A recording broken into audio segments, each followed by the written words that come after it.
Aquaculture business ആണെങ്കിലും അതിൻ്റെ ഒരു ഉദ്ദേശ ലക്ഷ്യമുണ്ടല്ലോ. അതായത് നമ്മുടെ കുടുംബത്തേക്ക് ഒരു വരുമാനം ഉണ്ടാക്കുക, വരുമാന മാർഗ്ഗങ്ങൾ ഉണ്ടാക്കുക. അത് സ്ഥിരമായൊരു വരുമാനം വേണം. എങ്കിൽ മാത്രമേ നമുക്ക് ഫുൾ ടൈം ആ ബിസിനസ്സിന് വേണ്ടി നിൽക്കാനും അതിൽ എക്സ്പെർട്ടൈസ് ആകാനും അത് കൊണ്ടുനടക്കാനും സാധിക്കുകയുള്ളൂ. അപ്പം ഏത് ബിസിനസ് ആണെങ്കിലും അതിനുള്ള കുറേ ഇൻഫ്രാസ്ട്രക്ചർ കാര്യങ്ങളുണ്ട്. അതിന് ഇലക്ട്രിസിറ്റി വേണം, വെള്ളം വേണം, ഭൂമി വേണം, ലേബർ വേണം, ടെക്നോളജി വേണം, മാർക്കറ്റ് വേണം. ഇങ്ങനെ കുറേ കാര്യങ്ങളുണ്ട്. ഇതെല്ലാം കൂടെ ഉണ്ടെങ്കിലേ അത് സക്സസ് ആവുകയുള്ളൂ. എൻ്റെ ഒരു ചിരട്ടയാവുള്ളൂ, എനിക്കതിൻ്റെ അതേ വളർത്താൻ പറ്റുള്ളൂ, എൻ്റെ അകത്ത് ഇൻവെസ്റ്റ് ചെയ്യാൻ പറ്റിയല്ല, അല്ലെങ്കിൽ എനിക്ക് അതിൻ്റെ അകത്ത് അത് ചെയ്യാൻ പറ്റില്ല എന്ന് പറഞ്ഞാൽ അങ്ങനെ ലിമിറ്റേഷൻ ഉള്ളവരൊന്നും ഈ പണിക്ക് പോകരുത്. അത് ചെയ്യാൻ സാധിക്കുകയില്ല, ലാഭകരമാകുകയില്ല. അങ്ങനെയുള്ളവരൊക്കെ 2-3 കൊല്ലം കഴിയുമ്പം അത് വിട്ടുപോകും. അപ്പം മിനിമം എക്കണോമിക്കൽ യൂണിറ്റ് ആകണമെങ്കിൽ എന്തൊക്കെ വേണോ അതൊക്കെ കൊണ്ടേ നമ്മളൊരു അക്വാകൾച്ചർ ബിസിനസ് തുടങ്ങാൻ പാടുള്ളൂ. ഇപ്പം ഒരു എക്സാമ്പിൾ പറഞ്ഞാലേ, സൈക്കിളയിൽ കൊട്ട കൊണ്ടുവന്ന് മീൻ വിൽക്കുന്നവൻ 50 രൂപ മീൻ വിൽക്കുന്നുണ്ട്. ഒരു ദിവസം 50 രൂപ മീനെങ്കിലും വിൽക്കാൻ പറ്റാത്ത, അങ്ങനെ 300 ദിവസമെങ്കിലും വിൽക്കാൻ പറ്റാത്ത ഒരു മീൻ വളർത്തൽ ഒരിക്കലും ലാഭകരമായിട്ട് ഓടാൻ എളുപ്പമല്ല. ലാഭകരം എന്ന് പറഞ്ഞാൽ വെറുതെ ലാഭം 100 രൂപ ലാഭം ഉണ്ടായാൽ പോലും നമുക്ക് നമ്മുടെ കുടുംബത്തേക്ക് ചിലവിനുള്ള കാര്യങ്ങൾ അതിൽ തന്നെ കിട്ടണം. വേറെ പലതും മനസ്സിലുണ്ടാവും, വേറെ ഒരുപാട് ആശയങ്ങളുണ്ടാവും. പക്ഷേ നമുക്ക് ഇതിനിറങ്ങുമ്പോൾ ഇതിൽ തന്നെ നമ്മുടെ കുടുംബത്തിലുള്ള വരുമാനം കിട്ടണം.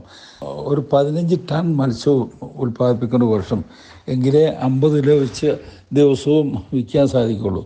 ഈ 15 ടണ്ണ് നമ്മൾ ഗൗറാമി ഉൽപ്പാദിപ്പിക്കാൻ തിരിച്ചു. 15 ടൺ ഗൗറാമി ഉൽപ്പാദിപ്പിക്കണമെങ്കിൽ എന്തുമാത്രം ലീഫി വെജിറ്റബിൾസ് വേണം. ഇപ്പം ചേമ്പരയോ അല്ലെങ്കിൽ വാഴയിലയോ എന്തിലാണെങ്കിലും 15 ടൺ വളർത്തണമെന്ന് വെച്ചെന്നാൽ ഒരു എനിക്കൊന്നൊരു 100 ടണ്ണെങ്കിലും പച്ചിലകൾ വേണം. അത് സാധ്യമാണോ? 100 ടൺ പറയും, ഒരു 8 കിലോയിലും കൊണ്ടെങ്കിൽ 1 കിലോ പ്രൊഡക്ഷൻ കിട്ടുകയുള്ളൂ ഇത്തരം സാധനങ്ങൾക്കൊക്കെ. 15 ടൺ എന്ന് പറയുമ്പം ഒരു 100 ടണ്ണ് പച്ചിലകൾ വേണം. ഇത് ഇങ്ങനെ ഒരു അപ്രോച്ചിലൊരു കാൽക്കുലേഷൻ കൂടി വേണം നമ്മൾ മുന്നോട്ട് നീങ്ങാനായിട്ട്. അപ്പോൾ ഈ 100 ടണ്ണ് ഇലവർഗ്ഗങ്ങൾ നമുക്ക് നമ്മുടേതായ സ്ഥലത്തുണ്ടാക്കാൻ സാധിക്കുമോ? അല്ലെങ്കിൽ ഉള്ളത് കൊടുത്ത് ഉള്ളത് കുറച്ചുണ്ടാക്കി ഉള്ളത് വിറ്റു, അതൊന്നും ഒരു ലാഭകരമല്ല.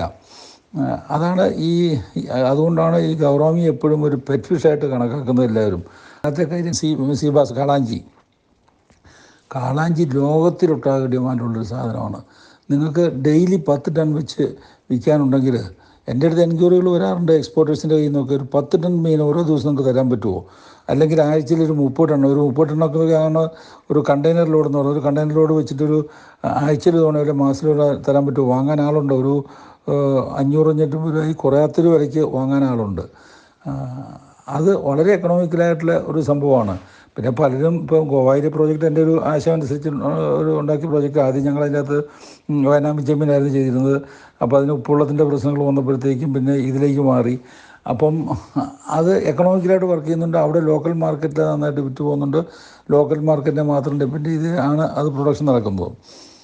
അപ്പം കാളാഞ്ചിയെക്കുറിച്ച് പറഞ്ഞെന്നാൽ, ഇത് ചെയ്യാൻ ആഗ്രഹിക്കുന്നവർ ആദ്യം വേണ്ടത് കാളാഞ്ചി വളർത്തുന്ന സ്ഥലങ്ങൾ. നമ്മുടെ കേരളത്തിൽ തന്നെ കേജിൽ ഒരുപാട് സ്ഥലത്ത്, ഈ കടമക്കുടി ഏരിയയിലൊക്കെ കേജ് നന്നായിട്ട് വളർത്തുന്നുണ്ട്. കുളങ്ങളിൽ വളർത്തുന്ന പല ഏരിയകളും ഉണ്ട്. അല്ലെങ്കിൽ ഗോവായിലെ പ്രോജക്റ്റ് ഉണ്ട്, ആന്ധ്രയിൽ പലയിടത്തുമുണ്ട്. അതൊക്കെ ഒന്ന് പോയി കാണുക. അപ്പം നമുക്കൊരു ഐഡിയ കിട്ടും. നമ്മൾ സാങ്കല്പികമായിട്ട് സംസാരിക്കുന്നത് ആക്ച്വൽ ഫീൽഡ് പ്രോബ്ലം എന്താണ്, ഫീൽഡ് എങ്ങനെയാണ് ചെയ്യുന്നതെന്നൊക്കെ കണ്ടിരിക്കുന്നത് വളരെ നല്ലതാണ്. അപ്പോൾ എൻ്റെ ഫസ്റ്റ് അഡ്വൈസ്, ഇങ്ങനെയുള്ള സ്ഥലങ്ങൾ കുറേ പോയി കാണുക. കുറേ വണ്ടിക്കൂലിയും കാശുമൊക്കെ ചിലവാകട്ടെ. അപ്പോഴും നമ്മൾ 4-5 വർഷം ചെയ്തിട്ട് കിട്ടാൻ പോകുന്ന എക്സ്പീരിയൻസ് അത് ചെയ്ത ആളിൽ നിന്ന് കിട്ടുമ്പം നമുക്ക് വളരെ ഷോർട്ട് കട്ട് മെത്തേഡായി. അത് നമുക്ക് ആ ആളിനുള്ള എക്സ്പീരിയൻസ് കിട്ടണമെങ്കിൽ 4-5 വർഷം എടുക്കും. അത് ആൾ നേരിട്ട് പറഞ്ഞു തരികയാണെങ്കിൽ അത്രയും സൗകര്യമായില്ലേ. അപ്പോൾ അതിന് ഒട്ടും മടി വിചാരിക്കരുത്, അത് പോയി കാണണം. പിന്നെ വളർത്താനായിട്ട് മെയിനായിട്ട് 2 രീതികളാണ്. ഒന്ന് കേജ് കൾച്ചർ ഒഴുകുന്ന വെള്ളത്തിൽ മാത്രമേ ചെയ്യാൻ പാടുള്ളൂ. അല്ലാതെ കുളത്തിൻ്റെ ഉള്ളിൽ കേജ് വെച്ചിട്ട് ചെയ്യാൻ ഒരിക്കലും പരിശ്രമിക്കരുത്. അത് വിജയിക്കരുത്. ഒരു അനാവശ്യമാകും. അതിൻ്റെ അകത്ത് എപ്പോഴും പറയാം, കേജിൻ്റെ അകത്താണ് പിടിക്കാൻ എളുപ്പമുണ്ടല്ലോ എന്നുള്ളത്. പിടിക്കാൻ എളുപ്പമാണ്, പക്ഷേ വളർച്ച വളരെ കുറവായിരിക്കും. കേജിന് മിനിമം ഒരു 10 രൂപയിലും വെള്ളത്തിൻ്റെ താഴ്ച ഉണ്ടാകണം. കേജിൻ്റെ അടിയിൽ നിന്ന് ഒരു 3 രൂപയിലും വെള്ളം ഫ്രീ ആയിട്ട് കിടക്കണം. ഇതിൻ്റെ ഉദ്ദേശം എന്ന് വെച്ചാൽ, ഇത് ഹൈ പ്രോട്ടീൻ ഫീഡ് അതിന് കൊടുക്കുന്നത്. ഇതിൽ നിന്ന് ഫീക്കൽ മാറ്റേഴ്സൊക്കെ പെട്ടെന്ന് വെള്ളം പൊള്ളിട്ടാക്കും. അപ്പോൾ ആ വെള്ളം വാഷ് ചെയ്ത് പോകാൻ വേണ്ടിയാണ് ഒഴുകുന്ന വെള്ളം എന്ന് പറയുന്നത്. അപ്പോൾ ഒഴുകുന്ന വെള്ളം ആകുമ്പോഴത്തേക്കും നമുക്കൊരു ക്യൂബിക് മീറ്ററിൽ നിന്ന്, അതായത് ഇപ്പോൾ 100 ക്യൂബിക് മീറ്റർ ഉള്ള ഒരു കേജ് ആണെങ്കിൽ 1 ക്യൂബിക് മീറ്ററിന് ഒരു 25 കിലോ വെച്ച് പ്രൊഡക്ഷൻ കിട്ടും. 25 കിലോ എന്ന് പറഞ്ഞാൽ ഒരു 100 ക്യൂബിക് മീറ്ററുള്ള കേജ് ആണെങ്കിൽ 2500 കിലോ, ഒരു 100 ടൺ പ്രൊഡക്ഷൻ ആയില്ലേ. പക്ഷേ അത് ഒഴുകുന്ന വെള്ളം വേണം. അപ്പോൾ അതിൻ്റെ ഫീക്കൽ മാറ്റേഴ്സും വേസ്റ്റും പോയി വെള്ളം എപ്പോഴും പിരിവ് ചെയ്തുകൊണ്ടിരിക്കും. രണ്ടാമത് കുളങ്ങളിൽ ബേസിലായിട്ടുള്ളത്, കുളങ്ങളിൽ 2 സിസ്റ്റം ചെയ്യാം. ഒന്ന് ഗോവായി കണ്ട സിസ്റ്റം, അതിൻ്റെ അകത്ത് ചെയ്യുന്നത് ആദ്യം അതിൻ്റെ അകത്ത് നൈൽ തിലോപ്പിയ അല്ല കേട്ടോ, നമ്മുടെ നാടൻ തിലോപ്പിയ എന്ന് പറയുന്നത് തിലോപ്പിയ മൊസാമ്പിക്ക എന്ന് പറയുന്നതാണ്. ഈ തിലോപ്പിയ മൊസാമ്പിക്കാണ് ഒരുപാട് ബ്രീഡ് ചെയ്യുന്നത്. ബ്രീഡ് ചെയ്ത് ഒരുപാട് കുഞ്ഞുങ്ങളെ ഉണ്ടാകുന്നു. പണ്ടൊക്കെ നമുക്ക് ഉണ്ടായിരുന്നത് നാടൻ തിലോപ്പിയ. ഈ നാടൻ തിലോപ്പിയ ഇപ്പം കിട്ടാൻ കുറേ ബുദ്ധിമുട്ടാണ്. കുറേ തപ്പിയിട്ട് അന്ന് അവിടെ നാടൻ തിലോപ്പിയ കിട്ടി. അപ്പം ഒരു 1/2 ഏക്കറും ഉള്ള കുളങ്ങളെടുക്കുക. അതൊക്കെ നിർബന്ധമുള്ള കാര്യങ്ങളാണ്. ഒരു മിനിമം വോളിയം ഇല്ലെങ്കിൽ ഇതൊന്നും ലാഭകരമാകില്ല. ഞാൻ ഇപ്പോൾ പലർക്കും റബ്ബർ തോട്ടമുണ്ടാവും. എൻ്റെ കയ്യിൽ 25 റബ്ബർ വെക്കാനുള്ള സ്ഥലമുള്ളൂ, ഞാൻ 25 റബ്ബർ വെക്കുന്നു എന്ന് പറഞ്ഞെന്നാൽ 25 റബ്ബറായിട്ട് ഒരിക്കലും വെക്കാൻ പറ്റില്ല. റബ്ബർ തോട്ടം വെക്കാമെങ്കിൽ മിനിമം 600 റബ്ബറേലും അല്ലെങ്കിൽ 700 റബ്ബറേലും വേണം. ഒരു 350 റബ്ബർ ചെയ്ത് ഒരാളിന് മാറി മാറി ടാപ്പിംഗ് നടത്തണമെങ്കിൽ 700 റബ്ബറേലും വേണം. അതിനുള്ള സ്ഥലമുള്ളവരെയും റബ്ബർ ചെയ്തിട്ട് കാര്യമുള്ളൂ. അല്ല എൻ്റെ കയ്യിൽ 25 റബ്ബർ വെക്കാൻ സ്ഥലമുള്ളൂ, ഞാൻ 25 റബ്ബർ വെക്കുന്നു പറഞ്ഞാൽ അതൊരിക്കലും ലാഭകരമാകില്ല. അതിന് പോപ്പര ഉണ്ടാവണം, അല്ലെങ്കിൽ പാൽപ്പര ഉണ്ടാവണം, ഇങ്ങനെ പല കാര്യങ്ങളുണ്ടാവും. അപ്പം എന്ന് പറഞ്ഞ പോലെ തന്നെയാണ് ഞാൻ ആദ്യം പറഞ്ഞ ഒരു ലോക്കൽ മാർക്കറ്റാണ് ഉദ്ദേശിക്കുന്നതെങ്കിൽ 10-15 ടണ്ണിലും പ്രൊഡക്ഷൻ കപ്പാസിറ്റി വേണം. കുളത്തിന് വലുപ്പം വേണം. ചെറുവ കുളങ്ങളൊന്നും പല കാരണങ്ങൾ കൊണ്ടും ഗ്രോത്ത് റേറ്റ് കുറവായിരിക്കും.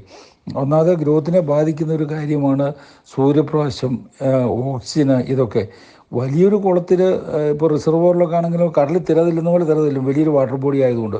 അതേസമയം കിണറിൻ്റെ അകത്ത് എവിടെയെങ്കിലും വെള്ളം അനങ്ങി കണ്ടിട്ടുണ്ടോ? അതാണ് ചെറിയ കുളങ്ങൾക്കുള്ള ഒരു വ്യത്യാസം. അതിൻ്റെ അകത്ത് ഒരിക്കലും എയർ മൂവ്മെൻറ്റ് കിട്ടിയാൽ, എയർ മിക്സിങ് കിട്ടിയാൽ, വെള്ളത്തിൽ ഓക്സിജൻ ഉണ്ടാകുന്നത് എയറും വെള്ളവും കൂടെ മിക്സ് ചെയ്തിട്ടാണ്.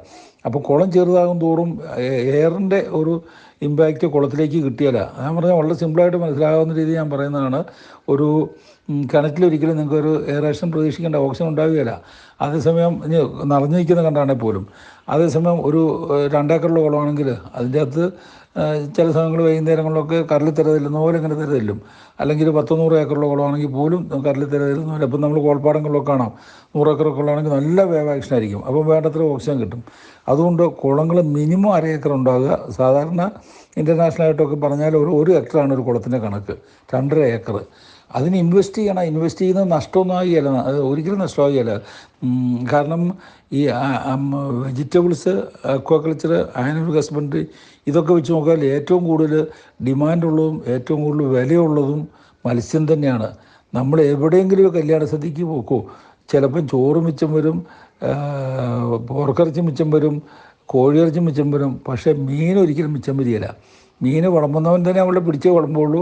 എന്നാൽ തന്നെ മീൻ ഒരിക്കലും മിച്ചം വരില്ല. കാരണം അത്രയും ആളുകൾ ഇഷ്ടപ്പെടുന്നൊരു സാധനമാണ്, ആരോഗ്യത്തിന് നല്ലൊരു കാര്യമാണ്, ഏത് രോഗിക്കും ഡോക്ടേഴ്സ് റിക്കമെൻഡ് ചെയ്യുന്നൊരു സാധനമാണ്. അപ്പം ഇനി കാളാഞ്ചിയെ സംബന്ധിച്ചിടത്തോളം നമുക്ക് ക്വാണ്ടിറ്റി കൊടുക്കാൻ പറ്റുമോ? ക്വാണ്ടിറ്റി കൊടുക്കാൻ പറ്റുമെങ്കിൽ എക്സ്പോർട്ട് മാർക്കറ്റ് നല്ല ഡിമാൻഡുണ്ട്, ലോകത്തിലൊട്ടാകെ ഡിമാൻഡുണ്ട്. അപ്പോൾ ഞാൻ പറഞ്ഞില്ലേ, ഒരു മാസം നിങ്ങൾക്ക് ഒരു കണ്ടെയ്നറിലൂടെ ഒരു 30 ടൺ കൊടുക്കാൻ പറ്റും. ഞാൻ അറേഞ്ച് ചെയ്യാം. അതിന് വേണ്ടിയിട്ട് ഒരു ബുദ്ധിമുട്ട് ചോദിക്കേണ്ട, ഒരു 500 രൂപ താഴത്തെ വിലയ്ക്ക് അത് അറേഞ്ച് ചെയ്യാം. അപ്പോൾ അത് മിനിമം 1/2 ഏക്കറെങ്കിലും ഉള്ളൊരു കുളം എടുക്കുക.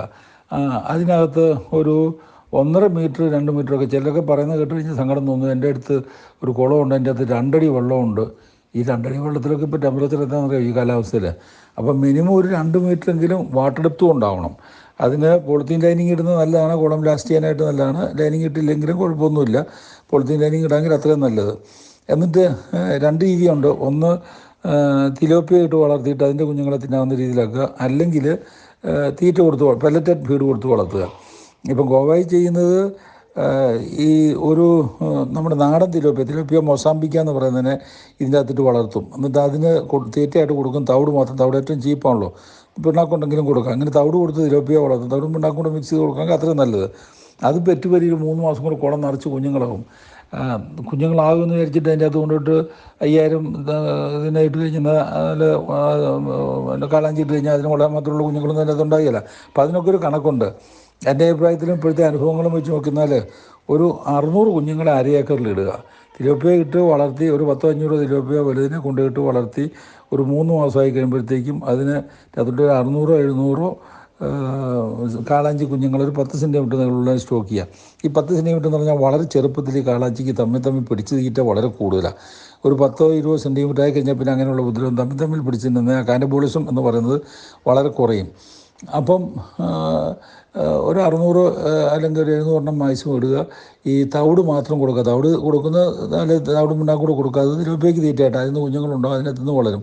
ഒരു വർഷം കഴിയുമ്പോൾ ഈ 600 ഒക്കെ ആണ് ഇടുന്നെങ്കിൽ 1.5 കിലോ 2 കിലോ വരെ വളരും. അതേസമയം നമ്മൾ 1500 ഇടുന്നെങ്കിൽ അതൊരു 3/4 കിലോ 1 കിലോ വളരുള്ളൂ. വലിപ്പം കൂടുന്നതനുസരിച്ച് ഇപ്പോൾ 2 കിലോ ഒക്കെ ആണെങ്കിൽ 650 രൂപയ്ക്കൊക്കെ വിറ്റ് പോകും. വലിപ്പം കൂടുന്ന ടേസ്റ്റും കൂടുതലുണ്ടാവും. വലിപ്പം കൂടുന്നതനുസരിച്ച് ഇതിന് വില കൂടുതലുണ്ടാവും. അത് അത്രേ ഉള്ളൂ. വളരെ സിമ്പിൾ ടെക്നോളജിയാണ്. പിന്നെ എയറേഷൻ കൊടുക്കുന്നത് നല്ലതാണ്. കാരണം ഓക്സിജൻ വല്ല ക്ലൗഡി ഡേയ്സോ ഒക്കെ ഒരുപാട് കണ്ടിന്യൂസ് ക്ലൗഡി ഡേയ്സ് ഒക്കെ വന്നു കഴിഞ്ഞാൽ ഓക്സിജൻ്റെ കുറവ് വരും. അപ്പോൾ ഓക്സിജൻ നമ്മൾ മാത്രം ഒന്ന് ചെക്ക് ചെയ്തുകൊണ്ടിരിക്കുക. പിന്നെ വെള്ളം ഇടയ്ക്കൊന്ന് മാറി കൊടുക്കുന്നത് നല്ല വെള്ളത്തിന് സൗകര്യം ഉണ്ടെങ്കിൽ. അതിപ്പോൾ ഏത് മീനിനും വാട്ടർ എക്സ്ചേഞ്ച് നല്ലതാണ്. അപ്പം പറ്റുമെങ്കിൽ വാട്ടർ എക്സ്ചേഞ്ച് ഓക്സിജൻ ചെക്ക് ചെയ്തുകൊണ്ടിരിക്കുക, എയറേഷൻ കൊടുക്കുക, തിലോപ്പിയയ്ക്ക് തവിടും പിണ്ണാക്കും കൂടെ കൊടുക്കുക. ഇത്രയേ ഉള്ളൂ. ഒരു 600 സ്റ്റോക്ക് ചെയ്യുക. സ്റ്റോക്ക് ലിമിറ്റ് ചെയ്തെങ്കിലേ വളർച്ച കിട്ടുള്ളൂ. അത് കഴിഞ്ഞാൽ അതിനെ പ്രായപൂർത്തിയാകുമ്പം പിടിച്ച് വിൽക്കാം. അപ്പം അത് ആ സിസ്റ്റം. രണ്ടാമത് ആർട്ടിഫിഷ്യൽ ഫീഡ് കൊടുത്ത് ഇട്ട് വളർത്തുന്നത്. ആർട്ടിഫിഷ്യൽ ഫീഡ് ഇട്ട് വളർത്തുന്നതാണെങ്കിൽ നമുക്കൊരു ഒരു സ്ക്വയർ മീറ്ററിനൊരു 5 വരെ വളർത്താം. അരയേക്കർ എന്ന് പറയുമ്പോൾ 2000 ഒരു 10,000 കുഞ്ഞുങ്ങളെ വീതം വളർത്താം. അപ്പോൾ അതനുസരിച്ച് പെല്ലറ്റ് ഫീഡ് കൊടുക്കണം. അത് പെല്ലറ്റ് ഫീഡ് തിന്ന് പഠിച്ച് കുഞ്ഞുങ്ങളാണ് അതിൻ്റെ അകത്ത് ഇടാനായിട്ട്. അതല്ലെങ്കിൽ ഇത് തമ്മിൽ പിടിച്ച് തിന്നാൻ തുടങ്ങും. പറ്റുമെങ്കിൽ ഒരു 15-20 സെൻറ്റിമീറ്റർ സൈസുള്ള കുഞ്ഞുങ്ങളെ, 15-20 സെൻറ്റിമീറ്റർ കുഞ്ഞുങ്ങളെ വാങ്ങാൻ കിട്ടാൻ എനിക്ക് തോന്നുന്ന ഒരു 35 രൂപ 40 രൂപ വിലയും വരും. ആന്ധ്രയിലൊക്കെ അവർ ഉണ്ടാക്കി കൊടുക്കുന്നുണ്ട്. അതിനെ സ്റ്റോക്ക് ചെയ്യുക. ഒരു 10,000 എണ്ണത്തിന് ഒരു 1/2 ഏക്കർ കൊടുത്ത് സ്റ്റോക്ക് ചെയ്യുക. അതിന് ദിവസം 2 നേരം പെല്ലറ്റ് ഫീഡ് കൊടുക്കുക. എന്നിട്ട് വെള്ളം എക്സ്ചേഞ്ച് ചെയ്യുക. വെള്ളത്തിൻ്റെ ഒരു വിസിബിലിറ്റി നോക്കിയാൽ മതി. കൂടുതൽ ആൽഗയായി പ്ലാങ്ക്ടോൺ ആൽഗ ആകുന്നുണ്ടെങ്കിൽ വെള്ളം മാറിക്കൊടുക്കുക. ഓക്സിജൻ ഇല്ലായിരിക്കാൻ, ഓക്സിജൻ ഡെപ്ലീഷൻ ഉണ്ടായിരിക്കാൻ എയറേഷൻ വെച്ച് കൊടുക്കുക. അത്രേ ഉള്ളൂ. കമ്പാരിറ്റീവ്ലി ഞങ്ങളൊക്കെ ചെയ്യുന്ന ഹാച്ചറി ബിസിനസ് വെച്ച് നോക്കുമ്പം മീൻ വളർത്തൽ വളരെ സിമ്പിളാണ്. ഒരിക്കലും നമ്മൾ പ്രാക്ടീസ് ചെയ്തിട്ട് 1 വർഷത്തെ എക്സ്പീരിയൻസ് ഉണ്ടെങ്കിൽ പിന്നെ വളരെ സക്സസ്ഫുൾ ആയിട്ട് ഉണ്ടാക്കും. പോവും. മാർക്കറ്റ് നമ്മൾ നോക്കണം എവിടെ മാർക്കറ്റ് ഉള്ളതെന്നുള്ളത്. എന്തായാലും ഈ ലോക്കൽ മാർക്കറ്റ് ഒരു 500-നും 600-നും ഇടയ്ക്ക് വിൽക്കാൻ പറ്റും. ഈ തിലോപ്പിയായിട്ടുള്ള വളർത്തുന്നതിന് എനിക്ക് തോന്നുന്നു കോസ്റ്റ് ഓഫ് പ്രൊഡക്ഷൻ 100 രൂപയ്ക്കുള്ളിൽ വരികയല്ല. പെല്ലറ്റ് കൊടുത്ത് തീറ്റ് വളർത്താനാണെങ്കിൽ ഒരു 200-250 രൂപയൊക്കെ കോസ്റ്റ് വരുമായിരിക്കും, കോസ്റ്റ് ഓഫ് പ്രൊഡക്ഷൻ വരുമായിരിക്കും. അത്രയേ ഉള്ളൂ. അപ്പം ആ രീതിയിൽ അതിനുള്ള ഇൻഫ്രാസ്ട്രക്ചറെല്ലാം ഉണ്ടാക്കിയിട്ട് നമ്മൾ കുറച്ച് ലാർജ് സ്കെയിലിൽ ചിന്തിച്ച്, അത് പലരും പറയും ക്യാപിറ്റലില്ല, ലാൻഡില്ല എന്നൊക്കെ പറയും. ക്യാപിറ്റൽ ഒരാളുടെ ഇല്ലെങ്കിൽ ക്യാപിറ്റൽ ഉള്ള ആളുണ്ടാവും, ലാൻഡുള്ള വേറൊരാളുണ്ടാവും, വെള്ളമുള്ള വേറൊരാളുണ്ടാവും. ഇതെല്ലാം കൂടെ കോർഡിനേറ്റ് ചെയ്ത് 3-4 പേര് കൂടി വേണമെങ്കിലും ചെയ്യാം. അപ്പോഴേ അത് ഡെവലപ്പ് ചെയ്ത് വരുള്ളൂ.